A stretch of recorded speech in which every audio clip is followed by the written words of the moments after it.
Dans cette vidéo, je vais prendre 3 de nos clients et en faire 3 petites études de cas. De ces études de cas, vous pourrez en tirer des enseignements, les intégrer dans votre entreprise qui pourraient radicalement changer votre business. Le premier cas est l'FF Cooking.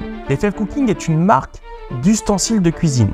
Sous la direction de son fondateur, Yves Debar, plusieurs dizaines de millions de pièces ont été vendues à travers le monde. Le cas l'FF Cooking va me permettre d'illustrer la stratégie Search First, Next Transform. Nous avons dans un premier temps engagé une stratégie de référencement sous ces deux formes. Le référencement naturel d'une part et le référencement payant. Le référencement est le meilleur canal d'acquisition pour évidemment acquérir du trafic qui va acheter ou convertir en demande de devis, en demande de démo, en demande de rendez-vous immédiatement. C'est un trafic qui est en recherche active d'une solution et son taux de transformation, sa capacité à convertir est très élevée. Mais il y a un deuxième intérêt à utiliser le référencement comme premier canal d'acquisition. Le fait d'attirer du trafic avec une démarche active nous donne de la donnée sur qui sont les gens qui vont acheter ou qui sont les gens qui vont convertir en demande de devis, demande de démo. Cette cible touchée et qui a un haut potentiel de transformation, eh bien nous allons envoyer cette donnée aux différentes plateformes. Facebook Ads, LinkedIn Ads ou Google Ads Performance Max. Cela va nous permettre deux choses très importantes. La première, de retargeter. 98% des visiteurs qui vont visiter votre site par le référencement repartiront sans avoir converti, sans avoir demandé un devis, sans avoir acheté. Le retargeting va nous permettre sous différentes formes, sous différents formats, photos, vidéos, de retoucher les différentes personnes qui, elles, sont arrivées par référencement et qui ont donc démontré un intérêt pour votre produit ou service, va nous permettre donc de les retoucher par différents messages, de reconvaincre que vous êtes la bonne personne, que vous avez des bons avis clients, que vous avez la bonne solution, que vous avez le bon prix. Bref, de capitaliser sur le trafic engendré par le search, eh bien nous allons pouvoir reconvaincre grâce au retargeting. Mais ce n'est pas tout. Le deuxième intérêt, c'est que nous allons pouvoir ensuite demander aux plateformes d'aller grossir notre site. Le référencement attire du trafic qualifié, mais il est limité dans ses volumes.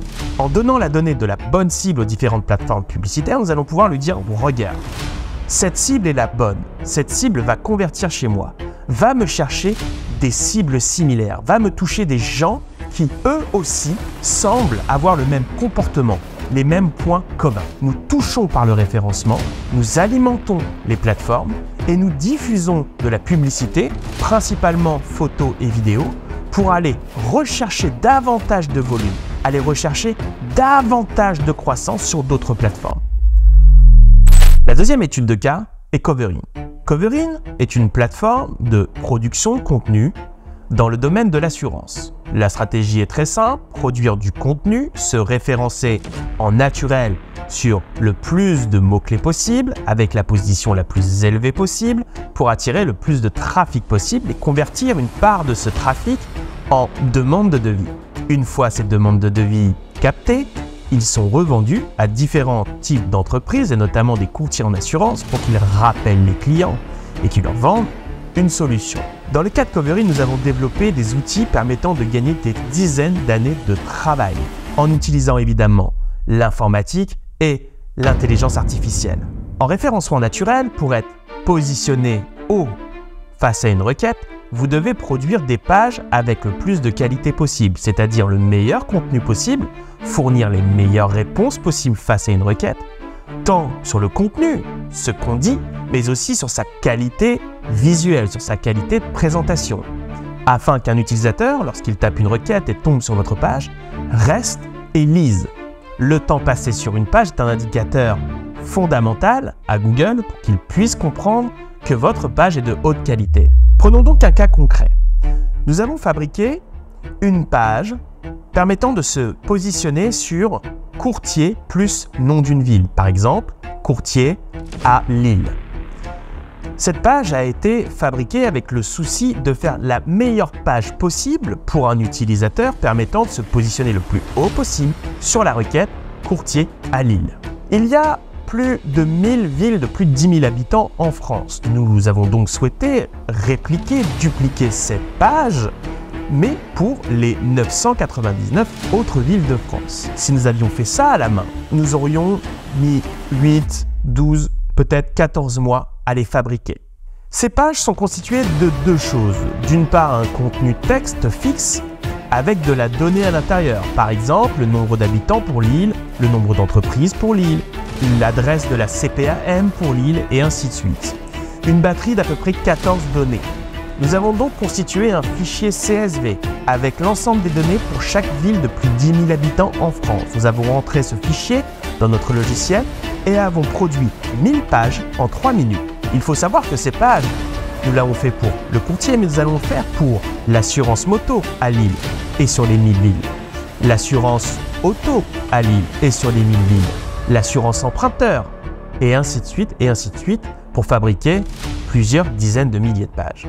Via ce cas client Covering, je souhaite donc vous inviter, vous ouvrir l'esprit sur le fait qu'il faut, dans une stratégie de référencement, qu'elle soit d'ailleurs naturelle ou payante, eh bien, utiliser au maximum l'informatique, le code, le développement pour maximiser votre productivité et avoir donc un gain de productivité et de compétitivité par rapport à vos concurrents.